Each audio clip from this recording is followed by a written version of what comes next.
મહાદેવ, જય શ્રી રામ, જય માતાજી બધા મિત્રોને નવા વિડીયોની અંદર તમારું બધાનું હાર્દિક સ્વાગત છે। અને આજે આપણે આવી ગયા છીએ કોટિયા ધામ ગૌશાળામાં। તો આપણે જઈએ અને બતાવીએ કેવી છે ગૌશાળા કોટિયા ધામની, અને આપણા વિહારગીરી બાપુના પણ દર્શન કરીએ, તમને દર્શન કરાવીએ। તો વિડીયો નામ સુધી બને રહીજો। વિડીયો ગમે તો લાઈક શેર સબસ્ક્રાઈબ કરી દેજો, સપોર્ટ કરતા રહીજો। તો જય માતાજી બધા।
આપણે પહોંચી ગયા છીએ આશ્રમ, વિહારગીરી બાપુનું આશ્રમે પહોંચી ગયા છીએ। જો આપણે અંદર જઈએ તમારે દર્શન કરાવીએ, અમે દર્શન કરીએ।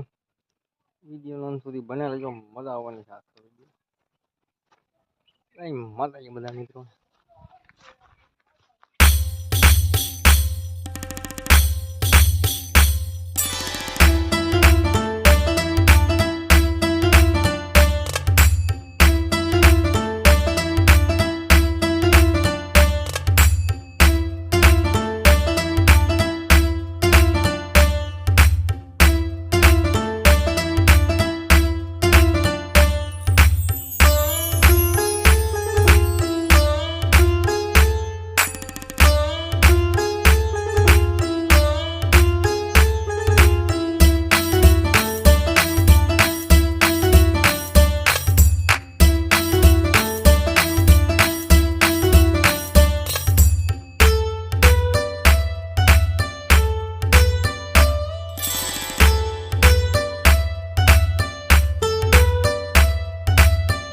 મિત્રો અહીંયા ઘણી વખત પ્રોગ્રામ હોય છે, અને સરસ મજાનો શેડ બનાવેલો છે બેસવા માટે।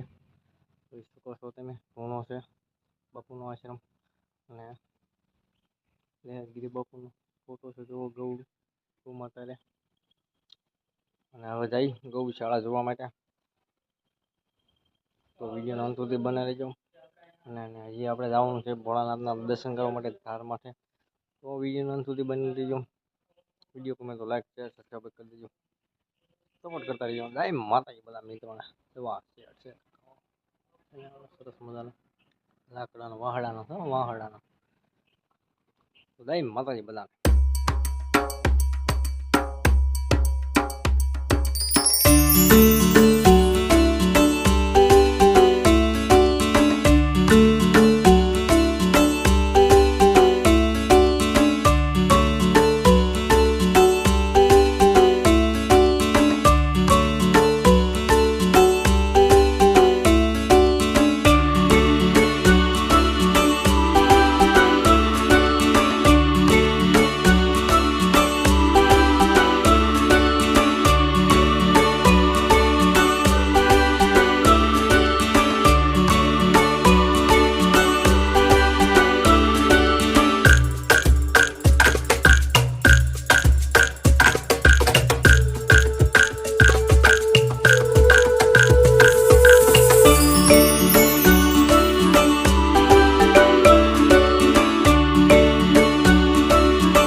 હાલો મિત્રો જુઓ નજારો મસ્તીનો બતાવો.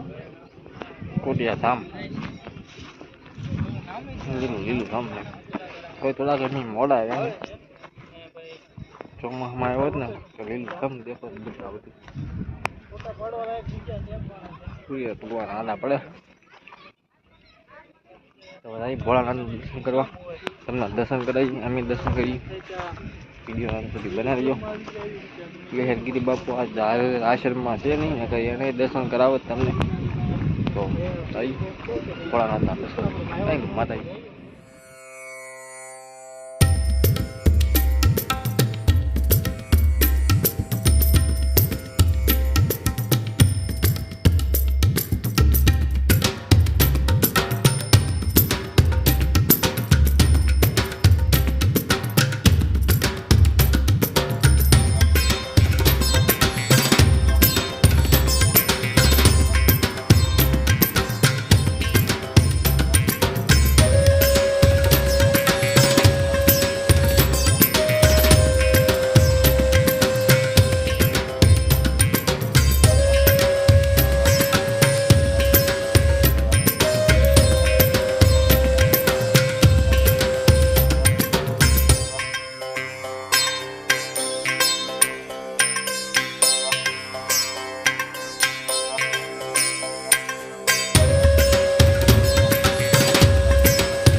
તો મિત્રો કેવો લાગ્યો અમારો વિડીયો કોમેન્ટ કરીને કહેજો. કોટિયાનો આજ માટે આટલું તે મળીશું નવા વિડીયોમાં.